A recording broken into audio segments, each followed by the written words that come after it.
In the spring of 2018, my wife and I traveled to England and Ireland for our honeymoon. We spent most of our time enjoying the sights and sounds of these two old countries as we sampled its many attractions.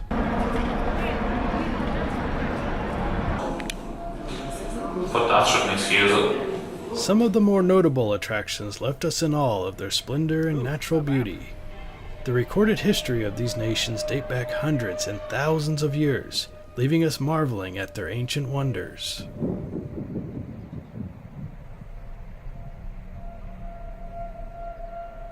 The amateur historian in me was as giddy as a child on Christmas morning, and the paranormal investigator in me had me itching for contact with spirits that could still be haunting these very old places.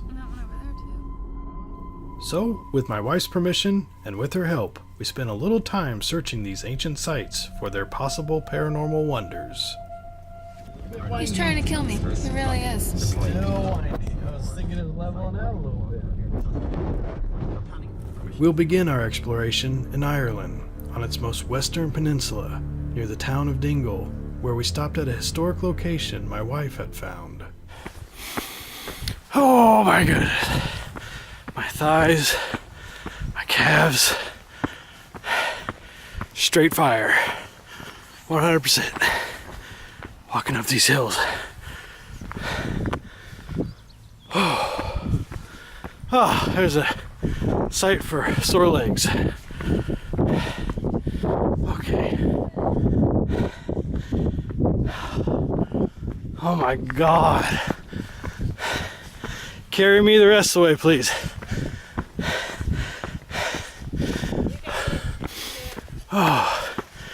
Oh, Jesus. Okay, here we go. As a reminder to those affected by the Irish potato famine, the famine cottages is an incredible stopping point when traveling around Ireland's scenic Slayhead Drive, a popular route for those touring the Irish countryside. The famine cottages introduce you to what coastal life was like in the mid-19th century. The people that once lived on this mountainside endured tough weather conditions and sometimes fell subject to the laws of the land. Away from the cottages, we came across this marker indicating an ancient burial site. I brought with me an Ovilus 5 and respectfully spoke to any spirits possibly wanting to be heard. We're at an ancient burial site. Oh, maybe that's the fort. Look further down, you see it? Apparently one of those stone buildings down there, possibly the one touching the ocean, possibly the ones a little further up on the hill, are 500 BC prehistoric sites. So it's a fort, apparently. Can't remember the name of the fort, but it is a fort. And up here a little further, we have a burial mound from the 5th and 6th century, showing Christian crosses from the 5th and 6th century. There you go. All right. And I've brought the Ovilus 5 to see if we get any strange coincidences through it. Nail, movement, milk, justice, Joe, stuff, ambition. This sucker's going.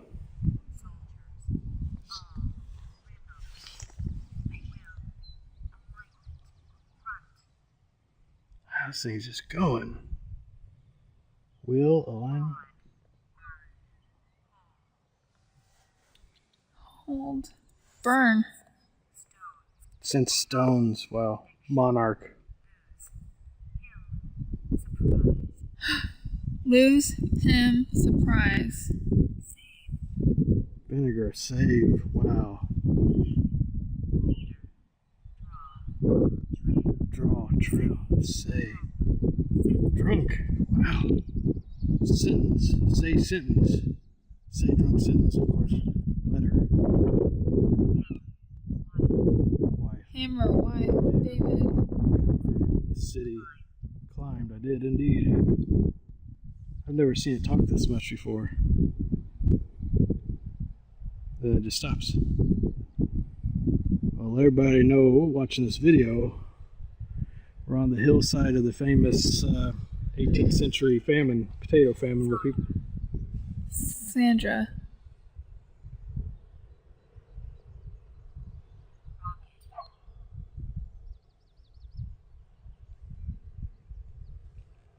So go ahead and pan up this way.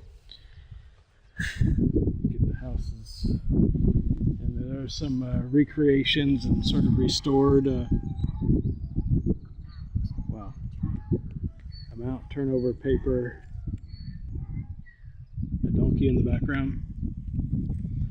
Those houses up there are potato famine houses that people abandoned or died near. Past, beast, vector, reap. Of course, I just say it.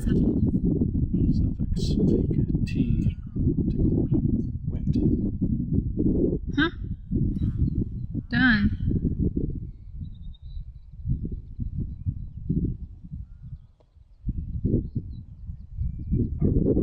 If anybody's around us speaking through this thing, try to speak through this.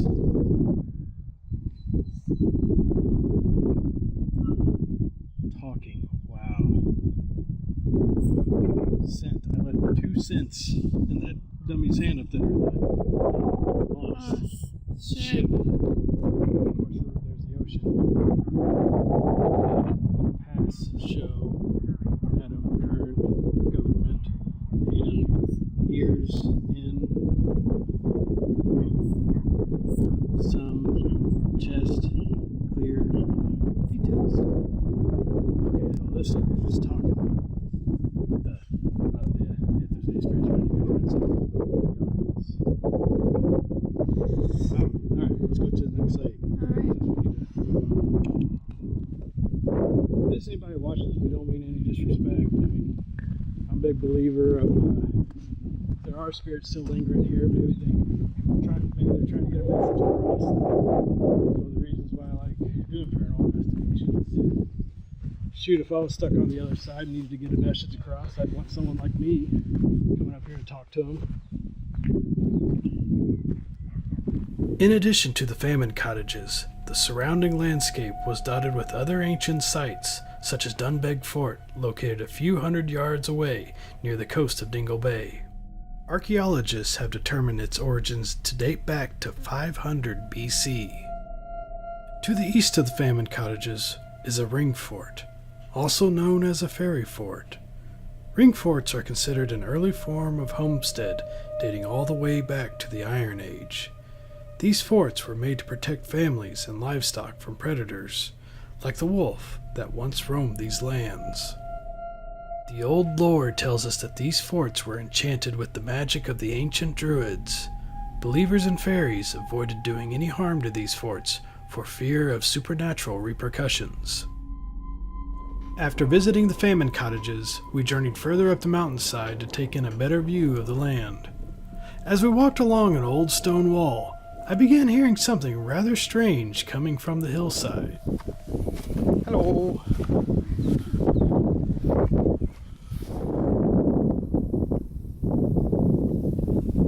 Oh, I hear it popping.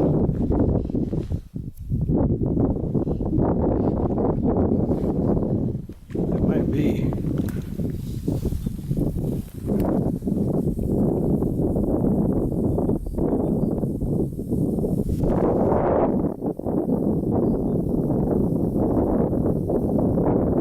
Could this have been just the wind causing this odd hissing noise?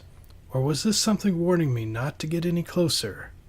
I could tell you one thing, it definitely wasn't a snake, since St. Patrick rid Ireland of them sometime during the 5th century, right?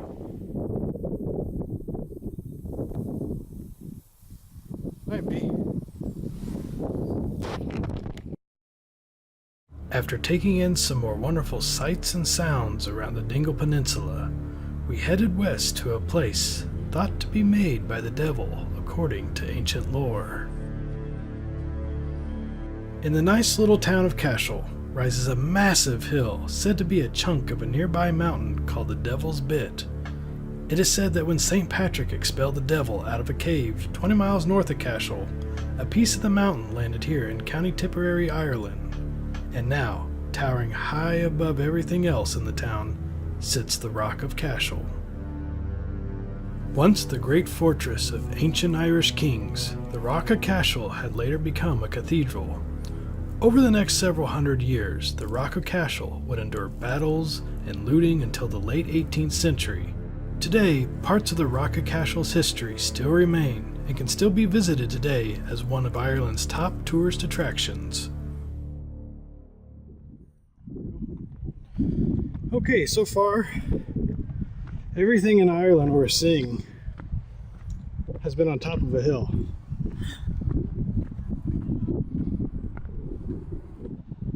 It's pretty big. Pretty big. On this particular day, no investigating was planned when my wife and I spent our time exploring the hill and its many bits of history found nearly everywhere we looked. But, just like they say, some of the best ghost stories happen when you're not even looking for them. Inside the cathedral were old graves dug into the very floors and the walls of the church. When looking at one of these graves, I had an unexpected encounter in one of the wings of the cathedral when only my wife and I were around.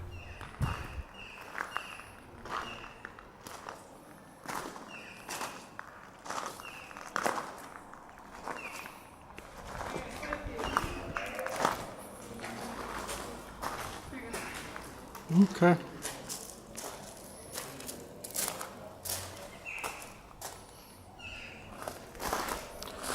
Let's see. Hear that? Uh-huh. What? It's like something just dropped.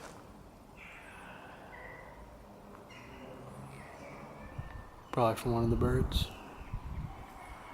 Two very strange sequence of events occurred right next to me. One I heard, one I did not.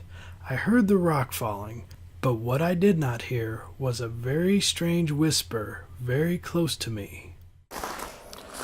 Let's see. Hear that? Uh-huh. What? It's like something just dropped.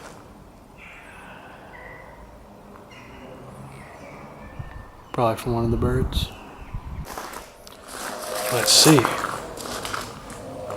Hear that? Uh-huh. What? It's like something just dropped.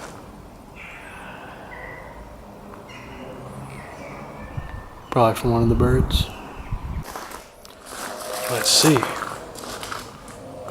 Hear that? Uh-huh. What?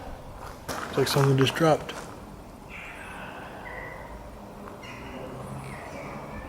Probably from one of the birds.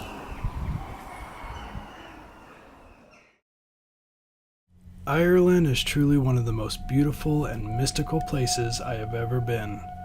But a week before stepping foot on the Shamrock shores, my wife and I had the honor of visiting one of the most ancient and mysterious sacred sites in England, and debatably in the whole world. Thought to be built by the prehistoric Britons, Stonehenge in its earliest days was believed to be a burial ground. The large stones were erected in such a manner that they line up with celestial events such as the winter solstice in the northern hemisphere. Unfortunately, we came on a day where there would be no celestial events of any kind to be seen. But that did not stop us from enjoying this ancient wonder and seeing if the stones had anything to say. Now, being an amateur historian and a long-time admirer of Stonehenge, I was truly shaking with excitement. But the shaking most likely came from the chilly wind.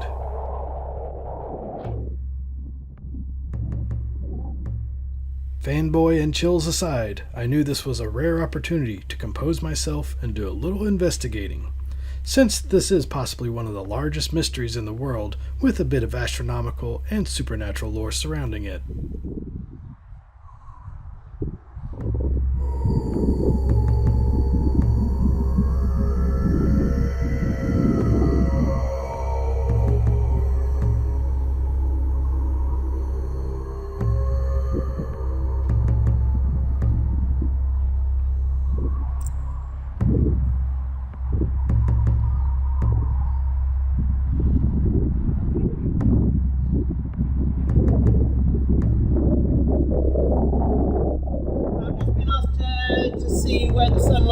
top of the solstice. If you'd like to see, I'll take you around there now.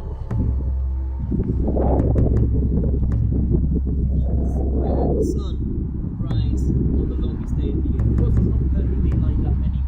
It's a few millennia later. Here would be standing upright, and it would have reached its partner here. Now, this is a nice stone to look at to see what's going on beneath the ground. So, this stone here was on top there. Now, if you have a look on top of the stone that's still standing, so this is the tallest stone of the monument. You can see that bolt on the top. After listening to the tour guide, we put the Obelisk 5 to the test again. We walked around to see if any interesting words pertaining to Stonehenge could be generated.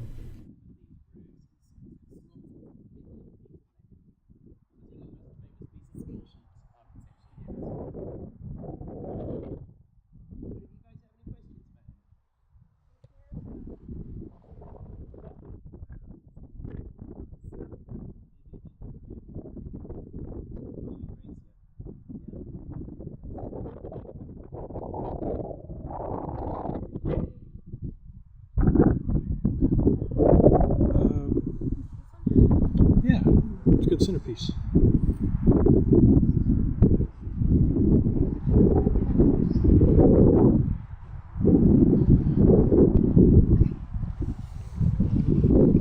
Go ahead. Hang on.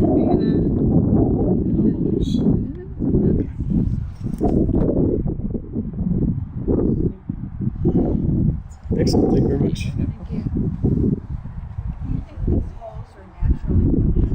So the next here on Central Road happens going that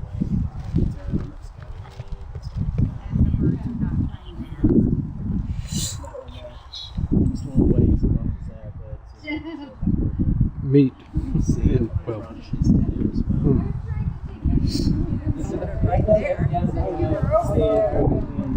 As any paranormal investigator knows, charging your batteries and equipment is an absolute must before conducting any investigation.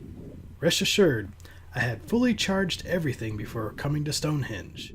My wife can attest to that, since she always reminded me that my power cord to my battery bank was constantly sticking out of my pockets. Yet in these next scenes, I began experiencing some strange occurrences with my recording devices, as more words began coming up on the obelisk as we stood near the inscribed name of Christopher Wren, a 17th century English astronomer, mathematician, and most notably the architect of London's St. Paul Cathedral. When we're looking at this guy's name, let's see. Could be pertaining to him. What's that word? I don't know.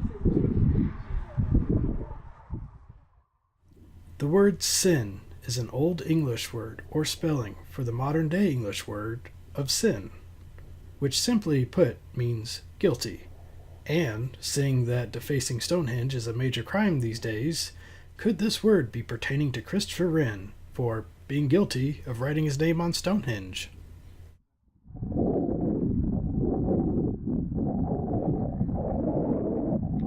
Hasn't been the most positive words.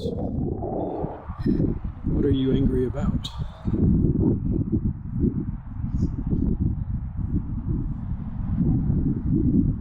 hope you're not angry. This is a very nice place. Probably angry because it's knocked over. Alright.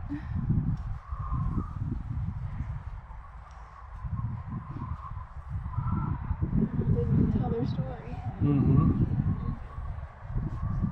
Suddenly, the power to my digital camera was drained of all of its battery life and would not turn back on. Thankfully, my phone still had plenty of battery life, and I began filming with my phone.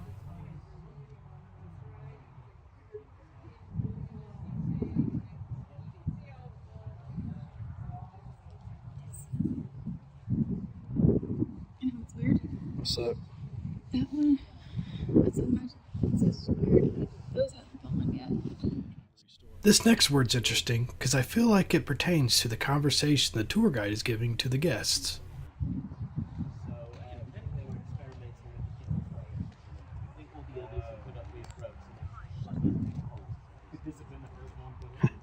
Said pushed.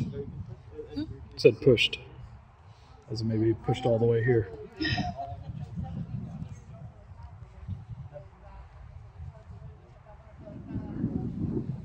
We're going to the center.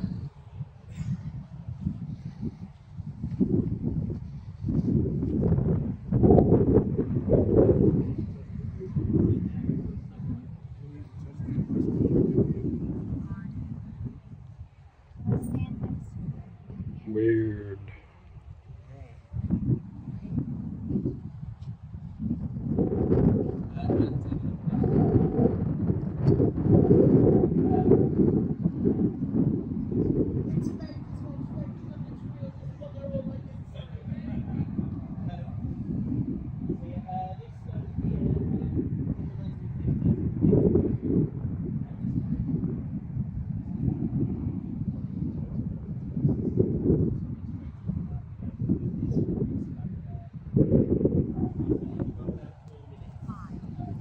File.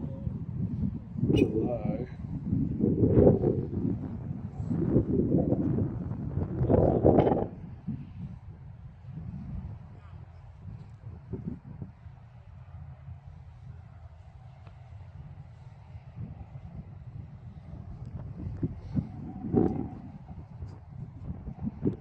Whoa.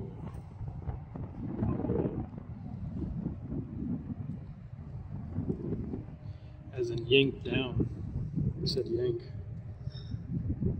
July? Yeah. Could pertain to a special time of year for this.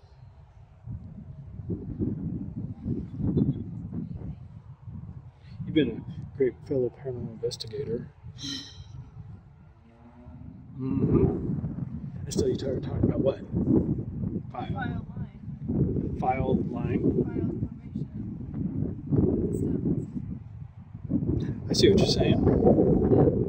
Not bad.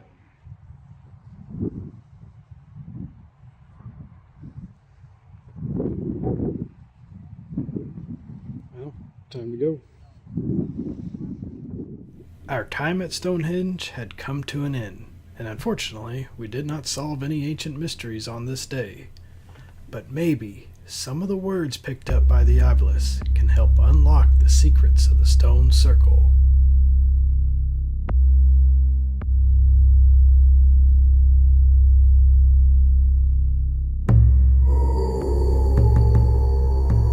Stonehenge and the other ancient wonders seen in these lands are wondrous sights beckoning to you to tell you their tales. The very places we explored are steeped in a rich history reaching back thousands of years. Haunting activity is a phenomenon that occurs all over the world, but you might be surprised what else you will find when looking for ghosts. For us, we found for every haunting there is a history, and with history comes places full of mystery and wonder.